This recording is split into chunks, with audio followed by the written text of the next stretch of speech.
একটা খুন, কয়েকটা সন্দেহভাজন, আর একটার পর একটা চমক। মোশাররফ করিমের চক্কর ৩০২ জমজমাট থ্রিলার একটা সিনেমার গল্প নিয়ে হাজির হয়েছি। কারণ এই গল্পটি মোটেই মিস করা ঠিক হবে না। আর কথা না বাড়িয়ে চলে যাই মূল গল্পে। মুভির শুরুতেই আমরা দেখতে পাই কিছু পোলাপান নদীতে গোসল করছে।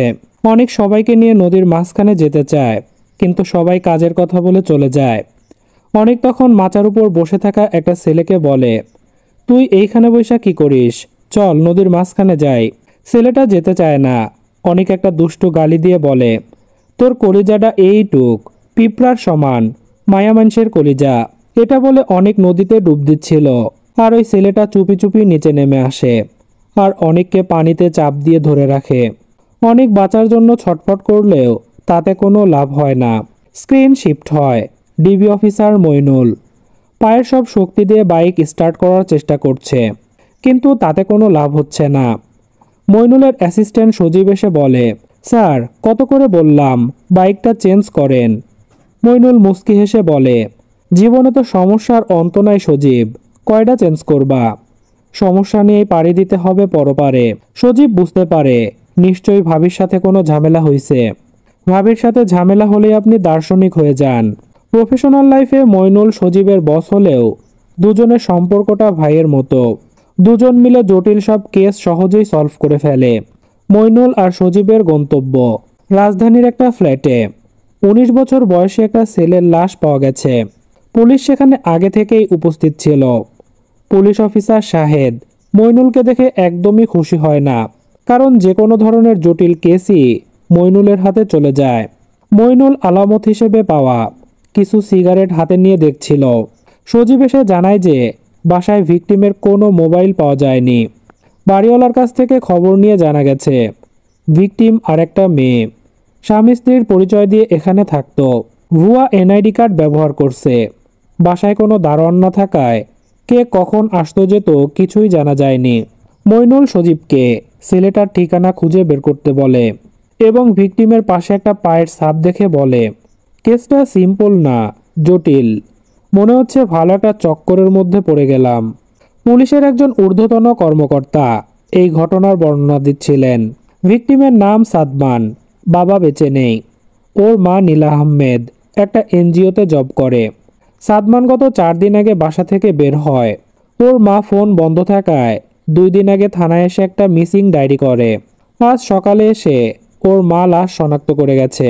সজীব জানায় যে ভিকটিমের মোবাইল এখনও তারা খুঁজে পায়নি, কিন্তু ভিকটিমের কল লিস্ট চেক করে ভিকটিমের গার্লফ্রেন্ডের খোঁজ পাওয়া গেছে। মেয়েটার নাম লিমা। অফিসার এই কেসের দায়িত্ব মইনুলকে দিতে চায়, কিন্তু মইনুল তখন ঘুমিয়ে পড়েছিল।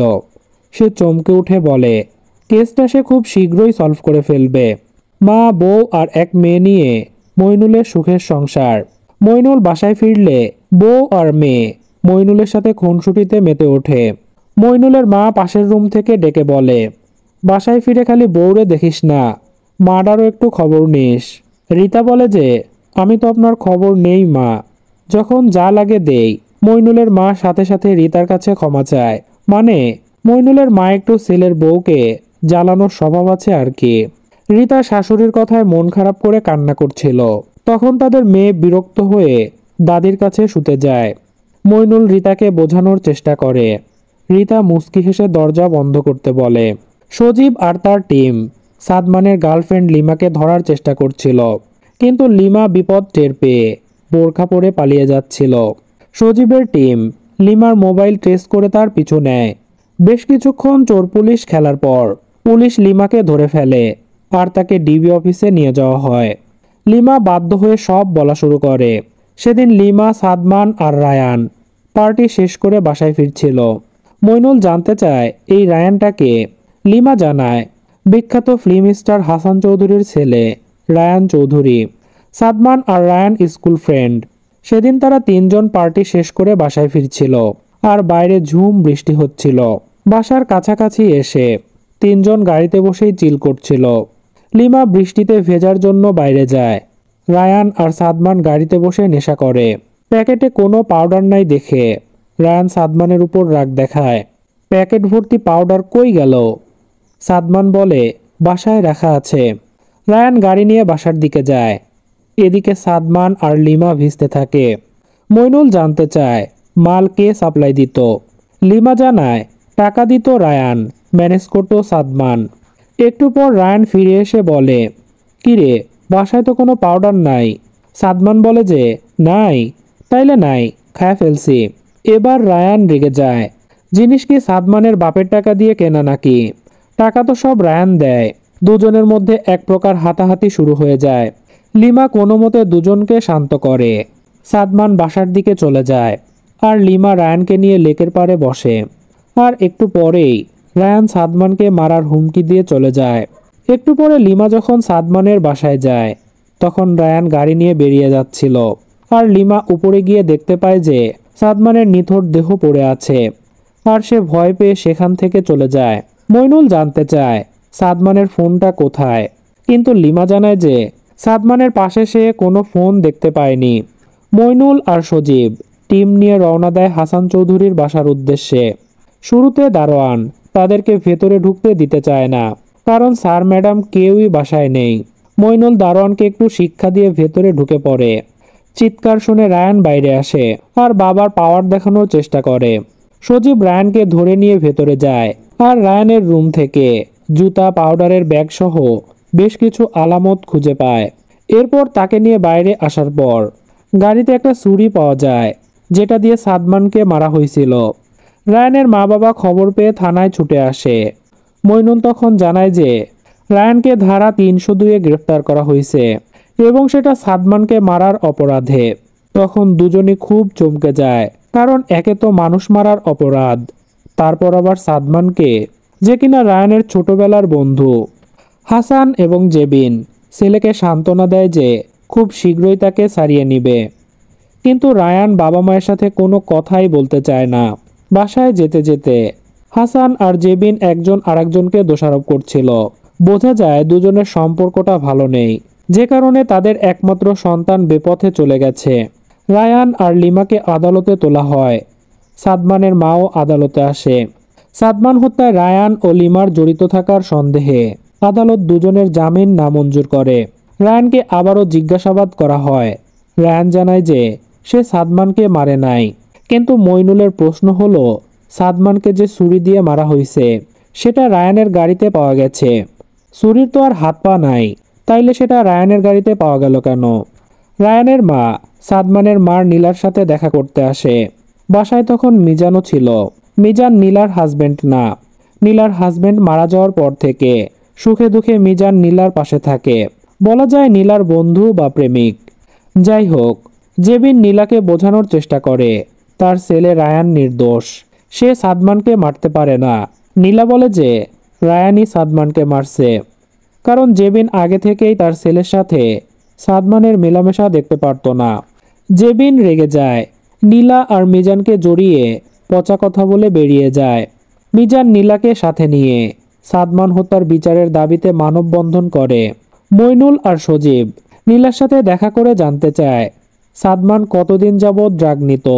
নীলা জানায় সে 2 বছর হলো জানতে পেরেছে সাদমান সঠিক পথে নাই, কিন্তু ছেলেকে সে কন্ট্রোল করতে পারে নাই। নীলা একা মানুষ, সাদমানের সাথে পেরে উঠত না। মইনুল বলে যে আমি যতদূর জানি আপনি একা না, মিজান সাহেব সবসময় আপনার পাশে থাকে। মইনুল মিজানের সাথে দেখা করে। শুরুতে দুজন বেশ রসিকতায় মেতে ওঠে। মইনুল জানতে চায় মিজান কেন এখনো বিয়ে করে নাই, সে কি নীলাকে ভালোবাসে? মিজান বলে যে নীলা তার স্কুল জীবনের বন্ধু, তখন থেকেই সে নীলাকে ভালোবাসে আর আজও বাসে। মইনুল জানতে চায় মিজানের কি মনে হয়, সাদমান কি রায়ানকে মারতে পারে? মিজান বলে যে আমার মনে করা না করাতে তো কিছু যায় আসে না, আপনাদের হাতে প্রমাণ জবানবন্দি তো তাই ইঙ্গিত করে। মইনুল জিজ্ঞেস করে সাদমান আপনাকে কিভাবে দেখতো, ও কি আপনাকে পছন্দ করত? মিজান বলে ও আমাকে পছন্দ করতো না, পৃথিবীর কোনো ছেলেই মায়ের প্রেমিকাকে পছন্দ করবে না। মইনুল সাদমানের রুমটা ভালো করে দেখে নেয়, যদি কোনো ক্লু পাওয়া যায়। ওদিকে রায়ানের বাবা হাসান বান্ধবীর সাথে সময় কাটাচ্ছিল। মেয়েটা হাসানকে পরামর্শ দেয় মইনুলকে টাকা অফার করে কেসটা অন্যদিকে ঘুরিয়ে দিতে। সজীব একটা গাছ নিয়ে মইনুলের কাছে আসে। গাছটার নাম স্নেক প্ল্যান্ট। রুমের বাতাস ফ্রেশ রাখে। পাশাপাশি সজীব জানায় যে ল্যাব রিপোর্টে জানা গেছে ছুরিতে কোনো ফিঙ্গারপ্রিন্ট পাওয়া যায়নি। তার মানে কি রায়ান হ্যান্ড গ্লাভস পরে কাজটা করছে? আর সাদমানের শরীরে 3টা আঘাত করা হয়েছে, আর সেটা শরীরের 6 ইঞ্চি ভেদ করে গেছে। মইনুল বলে যে রায়ানকে দেখে কিন্তু মনে হয় না ওর এত শক্তি থাকতে পারে। রায়ান আর লিমাকে আবারও আদালতে তোলা হয়। আদালত লিমাকে জামিন দেয় আর রায়ানকে জেল হাজতে পাঠানোর নির্দেশ দেয়। নীলা বাইরে বসেছিল। জেবিন এসে তাকে শুভেচ্ছা জানায়, কারণ তার ছেলে ফেঁসে যাচ্ছে। নীলা তো এটাই চেয়েছিল। নীলা বলে যে আপনার কথা শুনে মনে হচ্ছে আপনার নিষ্পাপ ছেলেটা ফেঁসে যাচ্ছে। আপনি অন্ধ হয়েছেন, দেশের আইন তো আর অন্ধ হয়নি। দুজনের মধ্যে আবারও ঝামেলা বেঁধে যায়। তখন মিজান সেখানে আসে। সাদমানের বাসার আশেপাশে ও শহরের বিভিন্ন জায়গার সিসিটিভি ফুটেজ সংগ্রহ করে সজীব কিছু তথ্য পেয়েছে, যেটা সে মইনুলের কাছে তুলে ধরে। এই জায়গাটা একটু মনোযোগ দিয়ে বুঝতে হবে। সেদিন সাদমানের বাসার সামনে একজন লোককে অপেক্ষা করতে দেখা যায়। 1 ঘন্টা পর লিমা আর সাদমানের গাড়িটা লোকটার সামনে দিয়ে যায়। তখন ওই লোকটা কাউকে ফোন করে। তখন তার সামনে একটা গাড়ি আসে। লোকটা গাড়িতে ওঠে আর সাদমানের পিছু নেয়। তার 30 মিনিট পর এই গাড়িটা আবার ফেরত আসে এবং তারও 30 মিনিট পর রায়ানের গাড়ি যেতে দেখা যায়। রায়ানের গাড়িটা বাসার দিকেই যায়, কিন্তু ওই গাড়িটা যায় অন্যদিকে।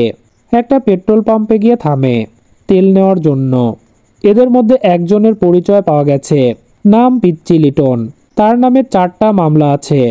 মইনুল বলে যে আমার মনে হয় আরও একটা চক্করের মধ্যে পড়ে গেলাম। মইনুল সাদমানের মোবাইল পাওয়া গেছে কিনা জানতে চায়। সজীব বলে সেটা এখনও পাওয়া যায়নি। মইনুলের সন্দেহ হয় এই ঘটনার পিছনে হয়তো মোবাইলই একটা ইস্যু হতে পারে। ওই ফোনে লিমা আর সাদমানের কোনো ক্লোজ ভিডিও ছিল, যেটা দিয়ে সাদমান লিমাকে কালো মেইল করত।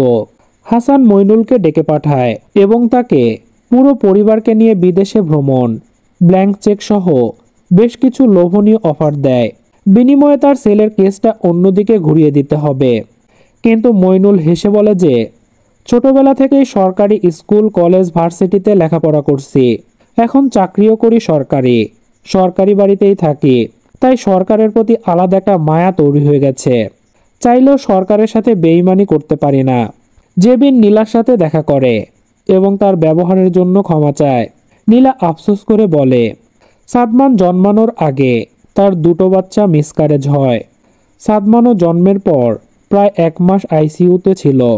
আমি আর ওর বাবা দূর থেকে ওকে দেখতাম। একটা ছোট্ট কাচের ভেতর ওকে রাখা হয়েছিল। আমরা রোজ অপেক্ষা করতাম কবে আমার বাচ্চাটা কেঁদে উঠবে।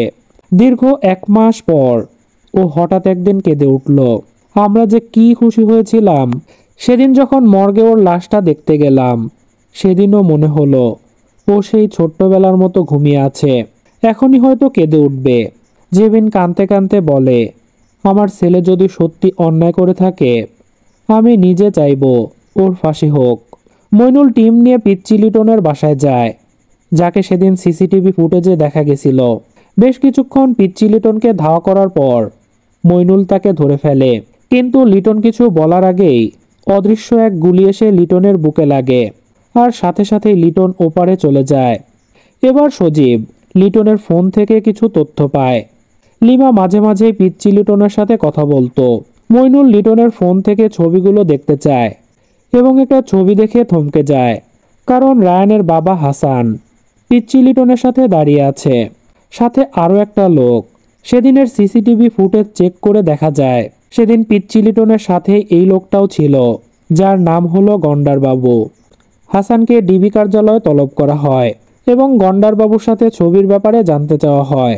হাসান বলে যে সে একজন সেলিব্রিটি, তার সাথে অনেকেই ছবি তোলে, তাই বলে সবাইকে তো সে চেনে না।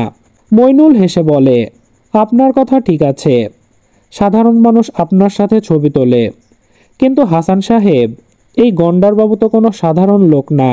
সে পুলিশের খাতায় একজন দাগি আসামি। আর আপনার ছেলেও পিচ্চি লিটনের মাধ্যমে বাবুর সাথে যোগাযোগ রাখত। হাসান স্বীকার করে নেয় সে গন্ডারবাবুকে চেনে। কিন্তু তাতে কি হয়েছে? মইনুল কি তার ছেলেকে ফাঁসাতে চাচ্ছে? মইনুল বলে যে কিছুই হয়নি, তার জাস্ট জানার দরকার ছিল হাসান চেনে কিনা। হাসান চলে যায়। মইনুল হাসানের রেখে যাওয়া টেবিলের উপর একটা সিগারেট পায়। এবার মইনুল ও তার টিম চলে যায় গন্ডার বাবুর বাড়িতে। বাবু বাসায় না থাকায় কথা হয় বাবুর বউ রুনার সাথে।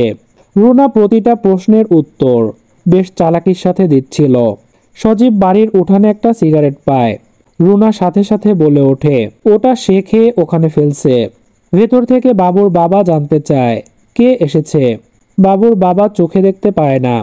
রুনা বলে যে বাবুর বন্ধুরা এসেছে, বাবা সবাইকে খেয়ে যেতে বলে।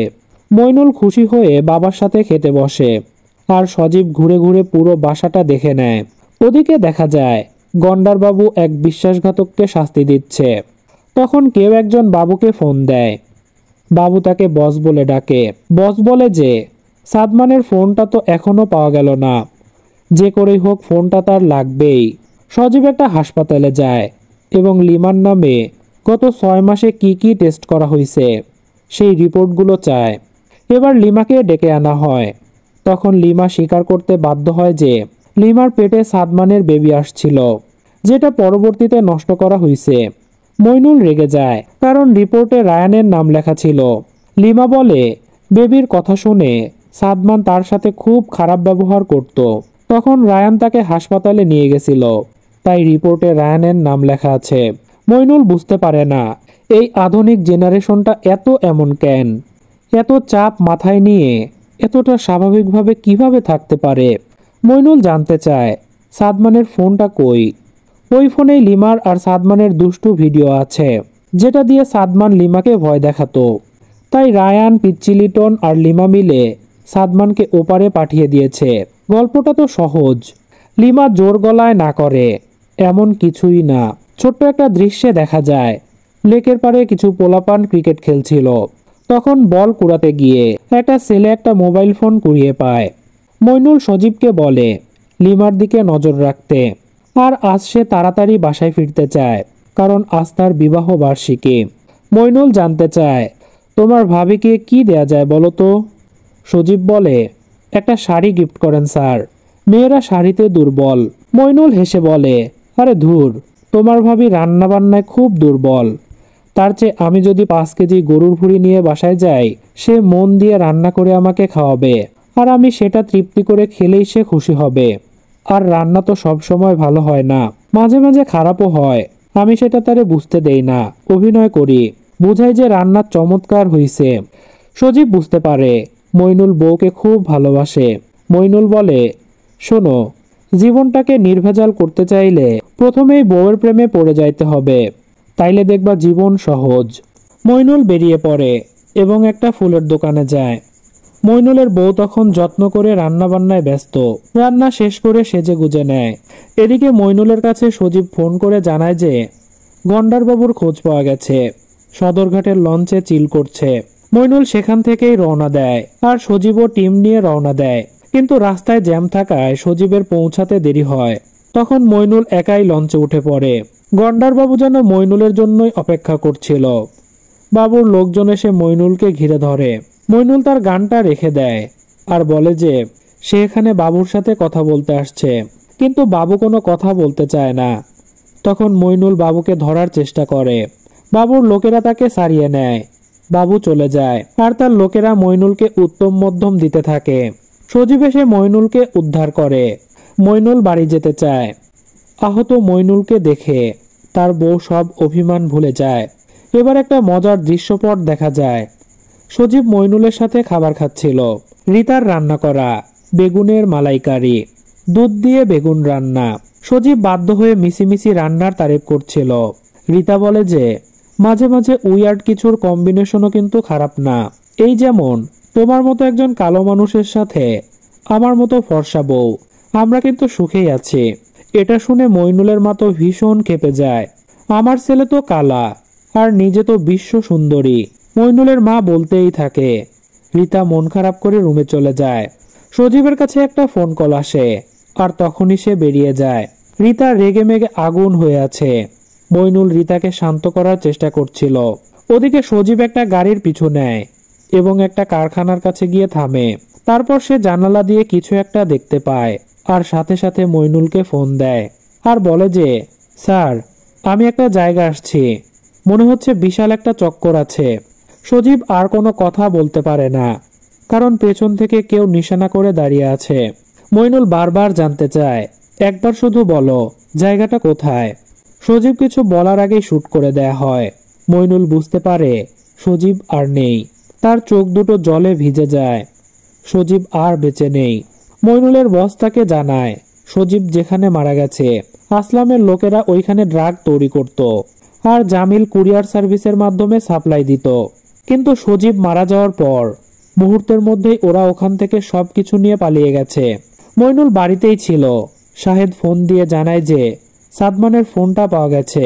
এবার মইনুল সাদমানের ফোন ওপেন করে একটা ছবি দেখতে পায়। সাদমানের হাতে তোলা একটা ল্যাবের ছবি, যেখানে কিছু একটা তৈরি করা হচ্ছে। এবার মইনুল সজীব যেখানে মারা গেছিল সেইখানে যায় আর বোঝার চেষ্টা করে সজীবের সাথে সেদিন ঠিক কি হতে পারে। মইনুল বিভিন্ন অ্যাঙ্গেল থেকে বোঝার চেষ্টা করে। এরপর সে ভেতরে যায় আর মনে মনে ভাবতে থাকে সাদমানকে রায়ান মারে নাই, আর এইখানে সেদিন সজীবই প্রথমবার আসে নাই। সজীবের আগে সাদমানও এখানে এসেছিল, আর তাই সাদমানকেও সরিয়ে দেওয়া হয়েছে। মইনুল অফিসে ফিরে আসে, পুরনো ফাইলগুলো আবারও পড়াশোনা করে। তারপর কিছু একটা ভাবে আর চলে যায় গন্ডারবাবুর বাসায়। মইনুলের টিম বাসা সার্চ করতে থাকে আর মইনুল বাবুর বাবার সাথে বসে আলাপ করে। মইনুল বাদাম খাচ্ছিল আর মুরব্বিকেও খাইতে বলে। বাদাম খাইলে নাকি বুদ্ধি বাড়ে। মুরব্বি বলে যে সে বাদাম ছিলতে পারে না, আর বাদাম খাইলে বুদ্ধিও বাড়ে না। উষ্টা খাইলে মানে হোঁচট খাইলে বুদ্ধি বাড়ে। জীবনে যে যত বেশি উষ্টা খায় তার তত বেশি বুদ্ধি বাড়ে, যদি কিনা সে শিক্ষা নিতে পারে। মুরব্বির কথাগুলো মইনুলের বুদ্ধির জট খুলে দেয়। বাবুর বাসায় বিপুল পরিমাণে টাকা আর পাউডার পাওয়া যায়। বাবু মইনুলকে ফোন দিয়ে ভয় দেখায় মইনুলের পরিবারের যদি কিছু হয়ে যায়। মইনুলও বাবুকে বলে দেয় বাবুর পরিবারও এখন তার হাতেই আছে। এবার মইনুল সমঝোতা করতে চায় আর মইনুলকে একটা ঠিকানা দিয়ে সেখানে যেতে বলে। এবার শুরুর সেই দৃশ্যপট আবার দেখা যায়। অনেক একটা ছেলেকে চাপ দিয়ে ধরেছিল। মইনুল সেই গ্রামে এসে নামে। সেদিন ওই ছেলেটার বাবা ছেলেটাকে রাগ করে বাড়ি থেকে বেরিয়ে যেতে বলে, আর ছেলেটা সেদিন নিরুদ্দেশ হয়ে চলে যায়। মইনুল ছেলেটার বাবার কাছে জানতে চায়, আপনার ছেলে অনেক 25 বছর আগে একজন মানুষ মেরে গ্রাম থেকে পালিয়ে যায়, আমি তার ব্যাপারে জানতে চাই। ছেলেটার বাবা বলে, ওর নাম অনেক না। দৃশ্যপট আদালতে আসে। উকিল সাহেব আদালতের সামনে রায়ানের ফাঁসির আবেদন করে। রায়ানের পক্ষের আইনজীবী সাদমানের মা নীলার সাথে কথা বলতে চায়, কিন্তু নীলা সেদিন উপস্থিত ছিল না, তাই আদালত মুলতবি করা হয়। মইনুল নীলার বাসায় যায়, কিন্তু পাশের ফ্ল্যাটের একজন জানায় যে নীলা তো বাসা ছেড়ে চলে গেছে আর আপনার জন্য একটা চিঠি রেখে গেছে। মইনুল চিঠিটা নিয়ে জেবিনের সাথে দেখা করে, যেখানে লেখা ছিল সে বাকি জীবন গ্রামেই কাটিয়ে দিবে। যাওয়ার আগে যে তার সন্তানকে মেরেছে তাকে সে ক্ষমা করে দিয়ে গেল। নীলা চায় না তার বুক খালি হয়েছে জন্য আর একটা মায়ের বুক খালি হোক। জেবিন কান্না জড়িত গলায় মইনুলকে জিজ্ঞেস করে, সাদমানকে আসলে কে মারছে? মইনুল বলে যে সে জানে কে মেরেছে, কিন্তু এখন সে কিছু বলতে পারবে না। মইনুল তার অফিসে যায় এবং তার কল্পনায় সজীবকে বলে, জানো সজীব, পানির মতো অঙ্ক এতদিন আমি মিলাইতে পারি নাই। সেদিন ওরা সন্ধ্যা থেকেই রায়ান, সাদমান, লিমা ওদেরকে ফলো করতেছিল। সাদমান আর রায়ান যখন মারামারি করে তখনই সাদমানের ফোনটা পকেট থেকে পড়ে যায়। সাদমান যখন বাসায় ঢোকে তখন কেউ দরজায় নক করে। গন্ডারবাবু সাথে কয়েকজন প্রবেশ করে। তারা সাদমানকে ধরে এবং কালো হুডি পরা একজন সাদমানকে মারে, এবং তারা চলে যাওয়ার সময় ছুরিটা রায়ানের গাড়িতে রেখে যায়। তারপর রায়ান আসে এবং সাদমানের এই অবস্থা দেখে সে তাড়াতাড়ি সেখান থেকে সোজা বাসায় চলে যায়। আর রায়ান যাওয়ার পরই লিমা সেখানে আসে এবং সে সাদমানকে দেখে চমকে যায় আর তাড়াতাড়ি সেখান থেকে চলে যায়। নীলা আর মিজান বসে কথা বলছিল। মইনুল তার টিম নিয়ে হাজির হয় আর নীলাকে অ্যারেস্ট করতে চায়। নীলা যেতে চায় না আর মইনুলকে বাড়াবাড়ি করতে বারণ করে। তখন মইনুল এক ধমক দিয়ে বলে, একটা অবৈধ সম্পর্ক টিকিয়ে রাখার জন্য তুই তোর ছেলেকে মারছিস, আর আমারে কস বাড়াবাড়ি না করতে। মইনুল জোর করেই নীলাকে নিয়ে যেতে থাকে, আর মিজান তাকে বাধা দিয়ে বলে নীলা এই কাজ করতে পারে না। মইনুল বলে করতে পারে কি না সেটা এখনই প্রমাণ করে দেখাই তাইলে। এই বলে মইনুল নীলার ওইখানে চেপে ধরে আর স্বীকার করতে বলে যে সাদমানকে সেই মারছে। এবার মিজান চিৎকার দিয়ে বলে ওঠে, ওই মাদার টোস্ট, সাদমান রে আমি ওপরে পাঠাইছি। ফ্ল্যাশব্যাকে দেখা যায় সেদিন গন্ডারবাবুর সাথে মিজানই সাদমানের বাসায় যায়। সাদমান আগে থেকেই মিজানকে সহ্য করতে পারত না। সে মিজানকে দেখেই উত্তেজিত হয়ে যায়, আর মিজান একের পর এক সাদমানকে আঘাত করতে থাকে। মিজান বলতে থাকে সাদমান বরাবরই নীলা আর তার মাঝে বাধা হয়ে দাঁড়াতো, তাই তাকে সরিয়ে দিছে। তাদের মাঝে যখনই কেউ বাধা হয়ে দাঁড়াইছে মিজান তাকেই সরিয়ে দিছে। ছোটবেলায় একটা ছেলে নীলাকে বিরক্ত করেছিল, মিজান তাকেও সরিয়ে দিয়েছিল। এবার নীলা বলে তোর এই রূপটা বের করার জন্যই মইনুল সাহেব এই নাটকটা করছে। মিজান বোঝানোর চেষ্টা করে যে নীলাকে ভালোবেসেই মিজান এই কাজ করছে। মইনুল বলে তুই তো ভালোবাসার জন্য এই কাজ করিস নাই, তুই এই কাজ করছিস নিজের অস্তিত্ব টিকে রাখার জন্য। একদিন সাদমান ড্রাগ কিনতে পিচ্চি লিটনের কাছে যায়, তখন সে মিজানকে পিচ্চি লিটনের সাথে দেখতে পায়।